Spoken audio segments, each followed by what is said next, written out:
vast majority of Chapter 6 is spent with the newly formed Lodge of Sorceresses in Monte Calvo, but before we get there, we join Ciri and Misel lounging in the forest. Misel tries to be playful with Ciri, but she conveyed that she was in no such mood. In fact, as of late, her fellow gang members noticed that their Falca only enjoyed one thing, and that was killing. As we, the reader, understand better than anybody, the world has done a great job blackening Ciri's heart, to the point that the only thing she enjoyed at this point is butchering her foes. The two hear a whistle, mount their horses, and make for a carriage, which the rats had been waiting to ambush.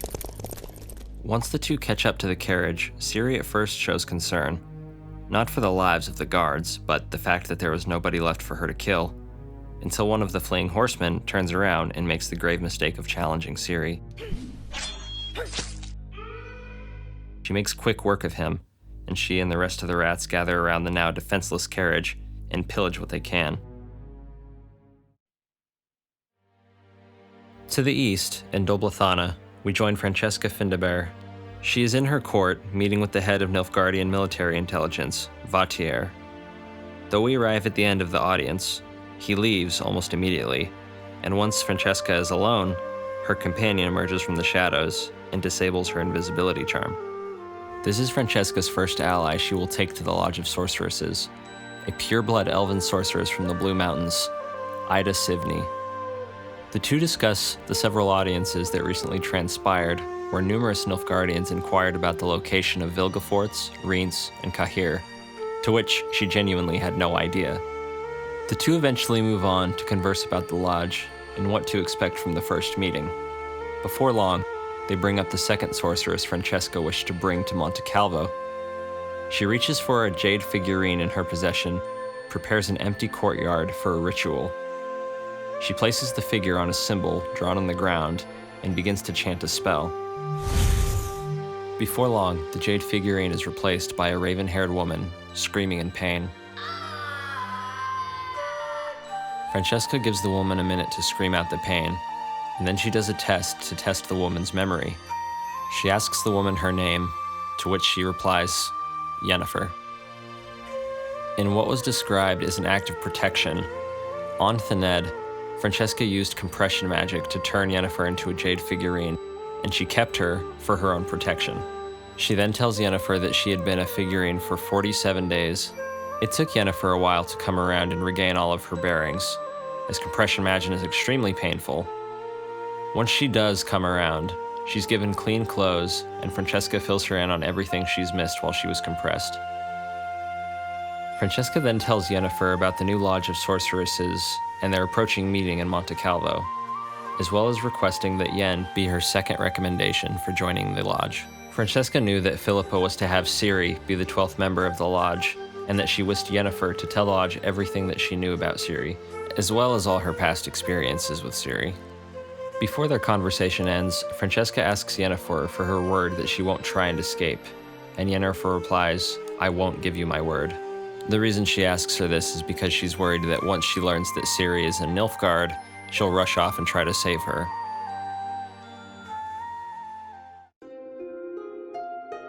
Fast forward a short amount of time to Castle Monte Calvo, where all sorceresses were in attendance aside from Francesca and her two candidates. Those in attendance engaged in introductions, small talk, and some whispered, passive-aggressive political banter. And then, two elves and a familiar black-haired sorceress arise, who nobody has seen since the events of Thaned. Because of this, many of the sorcerers suspected Yennefer had sided with Nilfgaard. She paid no mind to their speculation, but before long, the 11 were seated and began discussing things. Now, I can sit here all day and tell you what each sorceress's views are on certain politics and values, but I think that would be better served doing character bios in the future. So for now, as I'm sure you could guess, there's a lot of disagreements and debates that happen, but eventually the conversation shifts to what Philippa was building toward. Ciri is of elder blood, a sorceress, and royalty, which makes her extremely valuable. And the way she sees it, using her royal blood, she can put a sorceress into a place of power, Kovir to be exact, which she claims serves the best interest of magic. Once Philippa's plan becomes clear, Yennefer, at the request of Francesca, tells her fellow sorceresses everything about Ciri, from the training she gave her to the minute that she left her side at Thaned, all while trying to hide just how deeply she loved and cared for this girl. Once she concludes her recalling of the events of Thaned, they give Francesca the floor so she can explain how Ciri genetically came to have the Elder Blood. And in Francesca's own words, it will not be a short story. But I'm going to do it separately for all of our sakes because it's pretty lengthy, and even some of the sorceresses sitting at the table say that they're confused. By the time Francesca finishes her tale, and all the present mages contribute to the tale, one obvious problem is in play. Ciri is not in Nilfgaard, and is in no position to wed the Kovir prince. Upon that revelation, Fringilla proves her loyalty to the Lodge by revealing that the girl under Emir's care was not the real Ciri. This realization caused circulation of theories as to the whereabouts of Ciri. Many thought that Vilgefortz had her, but nobody knew where he was. Philippa revealed that where magic had failed in finding Vilgefortz, Dijkstra would not, who was searching all of Vilgefortz's known hideouts, but also wasn't having much luck.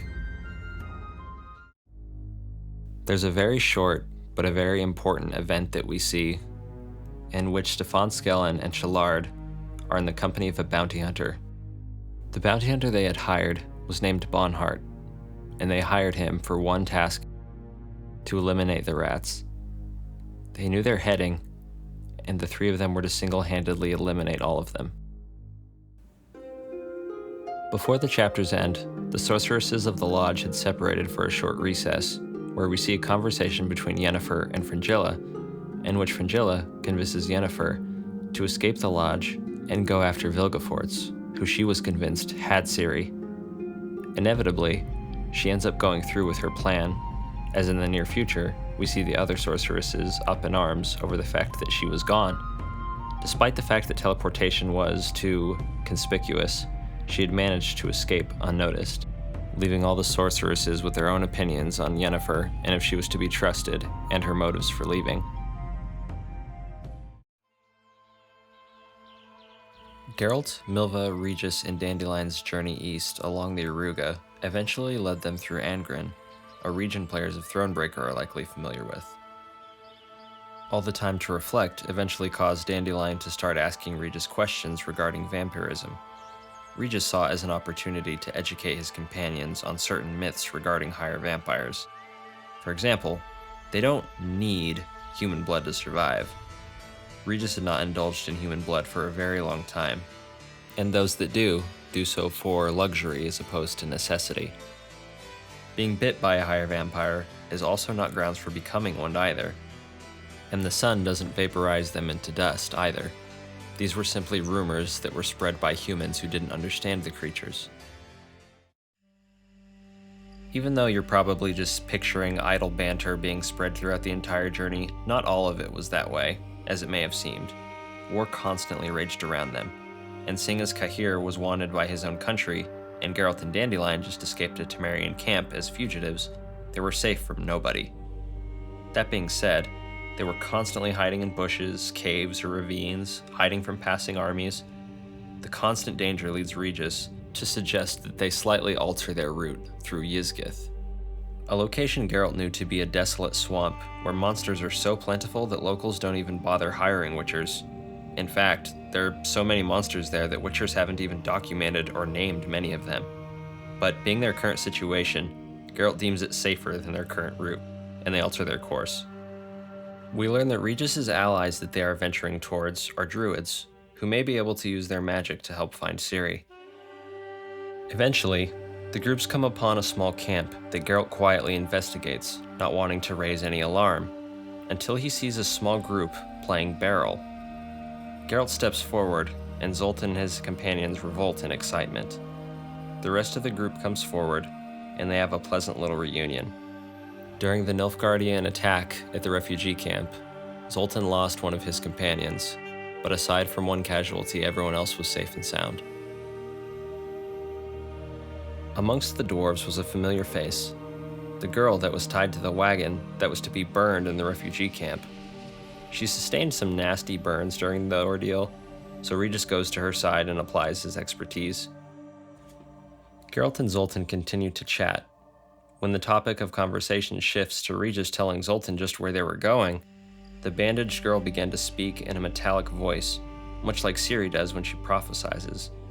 She says, "No help, only blood, and a baptism of fire." She says a bit more as well, but I'm going to paraphrase just so I'm not reading you a paragraph. Without saying any names, she says, "Within 3 days, one shall die in the other, and one shall die in each." She's referencing Regis, who isn't fazed by any of this. He just tells her to continue talking. She goes on to mention the Tower of Swallows on a lake surrounded by ice before snapping out of it.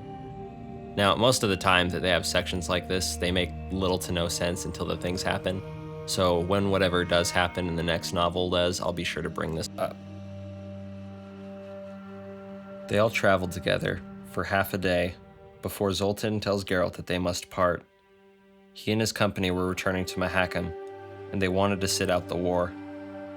Geralt completely understood, but before they part, Sultan gives Geralt his sword, the very same dwarven-crafted sword that Geralt had borrowed to cut through the group of bandits at the small farm earlier in the novel. Sultan wanted to know that his blade was being used in a just cause.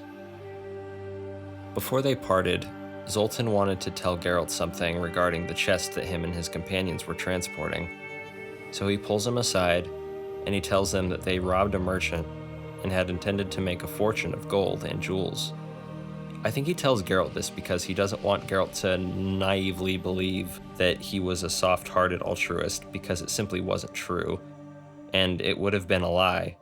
But I think it complicates the world in a very real way. The line between good and evil isn't very clear. It's quite blurry, and survival and thriving can be a messy ordeal. But Geralt respects his honesty either way, and the two part as friends. Before long after they separate, Geralt's party happens upon a group of peasants who were recently Nilfgaardian prisoners, who were liberated by an army of mixed uniforms being led by a white queen. The peasants continued fleeing, and the group ponders who the possible identity of the mixed uniformed army could be. They don't ponder too long, however, as a much more urgent problem reveals itself. For days now, Milva had not only been uncharacteristically quiet, she would occasionally sneak off into the woods because she had to vomit. The group hoped it was just some sort of passing stomach virus, but they weren't so lucky. One day, Regis goes after Milva and returns with the news. Milva was pregnant. And Regis then tells the rest of the group what the situation is. She was 10 weeks along, and everyone begins discussing what their options are. Geralt doesn't banter alongside Dandelion and Cahir, but instead sets off into the woods after her. He finds her sitting at a small campfire that she had built for herself. Geralt sits next to her, and without saying a word, she begins to tell him the story of how she became pregnant. She was escorting a commando unit to Brokilon, and things got bad. Things got so bad, in fact, that all of the unit thought that they were going to die. Two of the elves decide if death was certain, they wanted the last thing they felt to be love. And Milva, being pressured by potential death, decides to partake with another of the present elves. She goes on to tell Geralt that she didn't want Maria to have to pay for Milva's mistakes. Maria being Milva's real name, but she personifies Milva while fighting or escorting Scoia'tael, kind of like an alter ego or something like that. She went on to tell him that she didn't think that it would be affecting her body so drastically so soon, which is why that she agreed to go with him in the first place. Later on, after everything is kind of settled down, Geralt proposes a change in their course to Regis. He thought it would be safer to cross the Yaruga and put a massive river between them and the battling armies. It would technically put them on the side of Nilfgaard, but they knew this, and they tried to play around it. Regis agrees with him, and they aptly find a barge that can take them across, with a little friendly motivation to the ship's captain, who thought their plan was suicide. The barge was connected to both sides of the Yaruga by two large ropes, offering very limited mobility, and as such made evasive maneuvers nearly impossible, which caused what the ferryman to see on the other side of the bank even more worrisome. At first, he thought they were drifting towards a Nilfgaardian unit, but Cahir and Dandelion suspected otherwise. Regardless, everyone was forced to take cover as a volley of arrows began flying at them. The ferryman and his henchmen cut the ropes keeping their crossing true, and they began very slowly drifting downstream. Dandelion called out, recognizing the Lyrians' banners their attackers were flying. However, the commotion on the shore drowned out his pleas. Geralt's superhuman speed allowed him to parry arrows headed for him and his allies, but as the barge floated downstream, the Lyrians lost interest, as they eventually drifted out of range. They have an extremely brief sigh of relief, and they used poles that were attached to the side to push themselves along the bottom of the riverbed. Before too long, Cahir notices more shoreline danger, only this time, the bank was flooded with soldiers of Nilfgaard. The Nilfgaardians notice the barge, and another volley of arrows comes flying towards them. Everyone scurries to the poles to try and push themselves downstream, but before long, the confrontation turns much worse than their previous one. First, the ferryman's assistant is struck with an arrow and is killed. Shortly after, mid-sentence, Regis is struck in the chest by an arrow. The adrenaline soon poured over in Milva, and she rose to her feet and let loose a furious storm of perfectly shot arrows, each precisely placed and fatal to every hit soldier on the beach. It causes so much confusion and hysteria that all the Nilfgaardians flee into the tree line, where they posed no threat, and the group has another brief moment of safety. And don't worry about Regis. It takes way more than an arrow to kill a higher vampire. The ferryman warns them of where they are approaching, an area called the Red Port, where there were shallows and a bridge. Upon their arrival, a fierce battle was taking place between the Nilfgaardians and the Lyrian cavalry from earlier. The barge lazily and helplessly drifted towards the Lyrians, aiming their crossbows from the bridge. The volley of bolts proved fatal to the ferryman and the horses of Regis, Milva, and Cahir.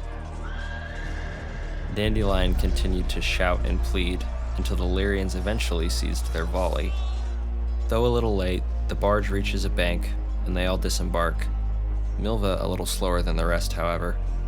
Geralt moves to be at her side, but Regis was faster. She tells them all, "Something's broken off inside of me," and her pants begin to soak with blood. Regis identifies that unfortunately, Milva had miscarried, and he was already at her side, applying his medical expertise.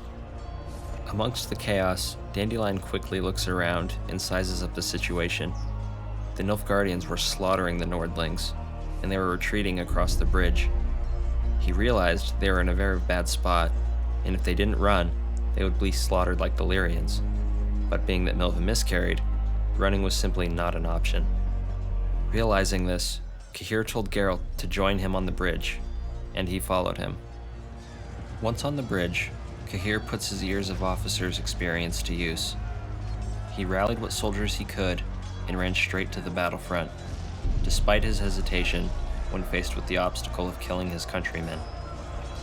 The two fought together, side by side, a Witcher, a Nilfgaardian, Lyrians, Rivians, and Dwarves, all united against the black-clad army of the Empire. The battle was long, tiresome, bloody, dirty, and chaotic, but the militia of the varied races and kingdoms eventually win the day. After the battle's conclusion, Geralt is approached by a woman, a fair-haired woman in gold armor on a white horse. Meve, Queen of Rivia and Lyria, dismounts and approaches him. She spoke with a lisp, as she had broken one of her teeth in the battle. She knew very well that this victory would have been unachievable without him, even though he wouldn't tell her why he was there to begin with. Odo Reynard stood by her side and bridged the gap of communication created by the Queen's injury. She inquires about his name, to which he tells her. Following, she asks if he had ever been knighted, which he had not. And so he knelt before her, and on that day, Geralt became Geralt of Rivia.